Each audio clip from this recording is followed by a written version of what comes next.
ఇది పాదరి తర్వాత చింతనత్తం సంబంధించినటువంటి గ్రామాలు ఈ కాలువ పోతుంది, చెరువు కాలువ.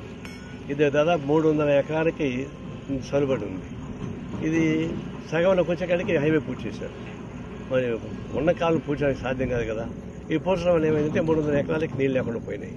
దీనికి నష్టపడుతుంది కాబట్టి తక్షణం హైవేను గవర్నమెంట్ పట్టించుకొని యథావిధిగా కాలం వచ్చేటువంటి ఏర్పాట్లు చేయమని కోరుతా ఉన్నాం. లేకపోతే 300 ఎకరాలు వేస్ట్ అయిపోతే ఇంక రైతులు ఆత్మహత్య చేసినప్పుడు ఇంకో మార్గం. లారీ కింద కూడా పడి చచ్చిపోతాం. దోవలే కాలావలే పైరు లేక ఊరికే 3 ఏళ్ళకి ఈ రోడ్డు పడి మాకు అన్ని కష్టాలు అయిపోతాం. మాకు సర్వీస్ రోడ్డు కావాలా, కాలువ గుంచేసినారు. 300 ఎకరాలు బీడు ఉంది.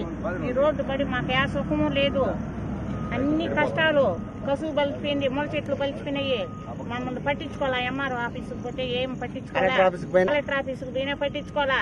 చందనాలు పెట్టినాము, అన్ని చేసినాము, ఏది పట్టించుకోవాలా. మాకు ఎప్పుడు పెట్టినా ఎలక్షన్ అంటుండ ఎంఆర్ఓ. గ్రామ లెక్క దాఖలో చెరువు ఆయకట్టు కింద 242 ఎకరాలు భూములు ఉన్నాయి.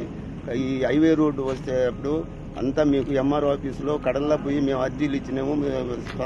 ఆర్డీఓ గారు, ఎంఆర్ఓ గారు అందరూ వచ్చి నిండకు పిలిపించి మాట్లాడించినారు అందరు రైతులతో.